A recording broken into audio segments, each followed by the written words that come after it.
ಚಿಂದಿ ಉಡಾಯಿಸೋ ಖಾರ ಬಣ್ಣ ರುಚಿಯನ್ನು ನೀಡುತ್ತದೆ. ಮೆಣಸಿನ ಪುಡಿ ಚಿಂದಿ ಉಡಾಯಿಸೋ ಖಾರ ಬಣ್ಣ ರುಚಿ. ಇನ್ನು ಸರ್ಕಾರದ ವಿರುದ್ಧವಾಗಿ ಮತ್ತೆ ಗುತ್ತಿಗೆದಾರರ ಸಂಘ ಸಿಡಿದೆದ್ದಿದೆ. ಕಮಿಷನ್ ದುಪ್ಪಟ್ಟಾಗಿದೆ ಅಂತ ಸರ್ಕಾರದ ವಿರುದ್ಧವಾಗಿ ಅಸಮಾಧಾನ ವ್ಯಕ್ತಪಡಿಸಿದ್ದಾರೆ.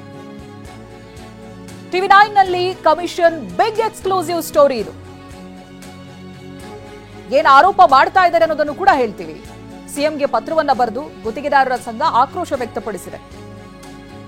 ಕರ್ನಾಟಕ ಸ್ಟೇಟ್ ಕಾಂಟ್ರಾಕ್ಟರ್ಸ್ ಅಸೋಸಿಯೇಷನ್ ಪತ್ರವನ್ನ ಬರೆದಿದೆ. ಇದಾಗಲೇ ಸಮಸ್ಯೆ ಆಗ್ತಾ ಇದೆ ಅಂತ ಅಸಮಾಧಾನವನ್ನ ಕೂಡ ವ್ಯಕ್ತಪಡಿಸಿದ್ದಾರೆ.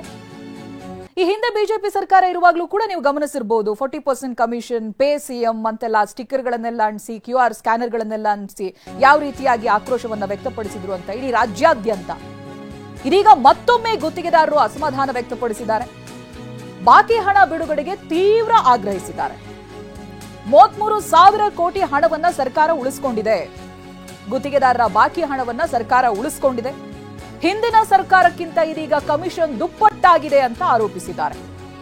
2 ವರ್ಷಗಳಿಂದ ಸಮಸ್ಯೆ ಬಾಕಿ ಹಣ ಬಿಡುಗಡೆ ಮಾಡಿ, 2 ವರ್ಷಗಳಿಂದ ಈ ಸಮಸ್ಯೆ ಅನುಭವಿಸ್ತಾ ಇದ್ದೀವಿ, ಬಾಕಿ ಇಟ್ಕೊಂಡಿರೋ ಹಣ ಬಿಡುಗಡೆ ಮಾಡಿ ಅಂತ ಕೇಳ್ಕೊಳ್ತಾ ಇದ್ದಾರೆ. ಸರ್ಕಾರದಿಂದ ನಮಗೆ ಯಾವ ಪ್ರಯೋಜನ ಆಗಿಲ್ಲ, ಬಾಕಿ ಹಣದ ಬಗ್ಗೆ ಅನೇಕ ಸುತ್ತಿನ ಸಭೆಗಳೂ ಕೂಡ ಆಗಿದೆ, ಆದರೆ ಸರ್ಕಾರ ಇದ್ರ ಬಗ್ಗೆ ಸ್ಪಂದಿಸಿಲ್ಲ, ಪ್ರಯೋಜನ ಆಗಿಲ್ಲ. ಸಮಸ್ಯೆ ಬಗ್ಗೆ ಸಿಎಂಗೆ ಪತ್ರವನ್ನ ಬರ್ಕೊಂಡಿದ್ದಾರೆ ಈಗ ಗುತ್ತಿಗೆದಾರರ ಸಂಘದವರು.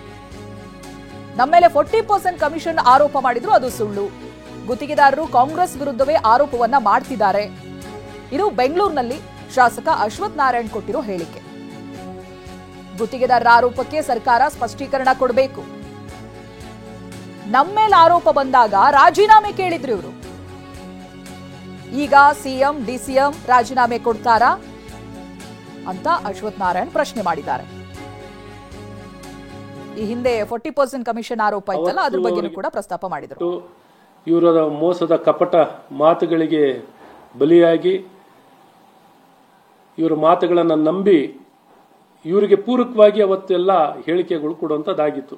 ಇವತ್ತು ಕಾಂಗ್ರೆಸ್ ಸರ್ಕಾರ ಅಧಿಕಾರಕ್ಕೆ ಬಂದ ನಂತರ ಯಾವ ರೀತಿ ಗುತ್ತಿಗೆದಾರರನ್ನ ಬಳಕೆನ ಮಾಡಿ ಇವತ್ತು ಅವರನ್ನ ಕಡೆಗಣಿಸಿ ಅವರಿಂದ ಹಗಲು ದೊರಡೆ ಮಾಡ್ತಿದ್ದಾರೆ ಅಂತ ಅವರೇ ನೇರವಾಗಿ ಇವತ್ತು ಆಪಾದನೆಯನ್ನು ಮಾಡ್ತಿದ್ದಾರೆ. ಇವರ ಕಮಿಷನ್ ಎಂದು ಕೇಳ ಅರಿಯದ ರೀತಿಯಲ್ಲಿ ಕಮಿಷನ್ ದುಪ್ಪಟ್ಟ ತ್ರಿಪಟ್ಟ ಎಲ್ಲ ಕಂಡಲ್ಲಿ ಅಥವಾ ಗುತ್ತಿಗೆ ಕೊಡ್ಲಿಕ್ಕೂ ಕಮಿಷನ್ನು, ಹಣ ಮಂಜೂರು ಮಾಡ್ಲಿಕ್ಕೂ ಕಮಿಷನ್ನು, ಬಿಲ್ ಪೇಮೆಂಟ್ ಮಾಡ್ಲಿಕ್ಕೂ ಕಮಿಷನ್ನು, ಅದರಲ್ಲೂ ಸ್ಪೆಷಲ್ LOCಗೆ ಇರೋ ದುಡ್ಡನ್ನೆಲ್ಲ ಇಸ್ಕೊಂಡು ಪೇಮೆಂಟ್.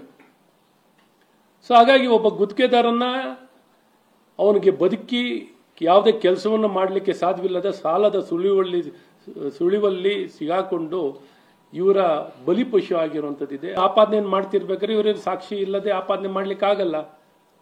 ಇವತ್ತು ಸರ್ಕಾರನು ಮುಗ್ಧರಾಗಿದ್ದಾರೆ.